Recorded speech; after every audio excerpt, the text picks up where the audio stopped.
Allah Resulü sallallahu aleyhi və səlləm səhabələrdən soruşdu ki, içinizdə ən xeyirliniz kimdir bilirsinizmi?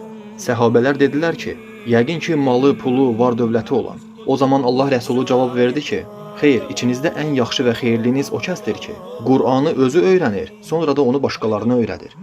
Amma bu gün hər kəs uğurlu biznesmen olmaq üçün can atır. Bütün vaxtını, gücünü onun üçün xərcləyir. O birisi də idmançı olmaq istəyir. Olu ne sizə olma deyən yoxdur.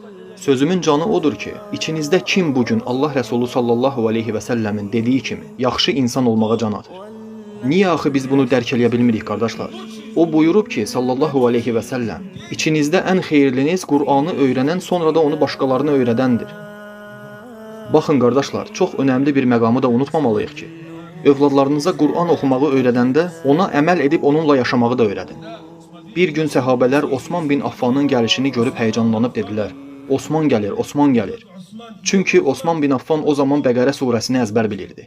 İndi deyə bilərsiniz ki, burada nə var ki də, yəni Bəqərə surəsini əzbər bilib, nə var ki, nə olsun ki də, yəni. İş orasındadır ki, o insanlar əməl etmədikləri bir şeyi öyrənmirdilər. Dolayısıyla Osman Bəqərə surəsini əzbər bilirdisə, deməli ona uyğun da əməlləri var idi. Ona görə də qoy Rəbbim bizi sadəcə danışan deyil, danışdıqlarına əməl edənlərdən etsin. Qoy Rəbbim bizim övladlarımızı bizim nəslimizin davamçısı etməsin. Niyə mən belə deyirəm? Sizə acı həqiqəti çatdırımda, qardaşlar.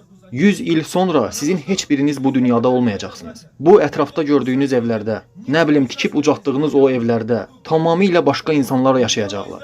Sizin qoruyub saxladığınız o heç kəsə vermədiyiniz maşınlarınız var, onları da tamamilə başqa insanlar sürəcəklər. Özü də bəlkə elə insanlar sürəcəklər ki, normalda sən o adamları heç insan yerinə də bəlkə qoymurdun.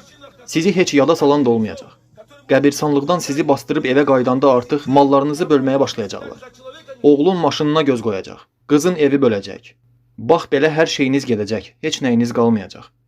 Özünüzlə qəbrə apardıqlarınızdan başqa. Özünüzlə qəbrə də nə aparacaqsınız ki, qardaşlar? Yorğan döşək kondisionermi? Xeyr, əməllərinizi. Salih və ya pis əməllərinizi. Ona görə də axirətimiz üçün çalışmalıyıq, qardaşlar. Övladlarımıza da bunu öyrətməliyik.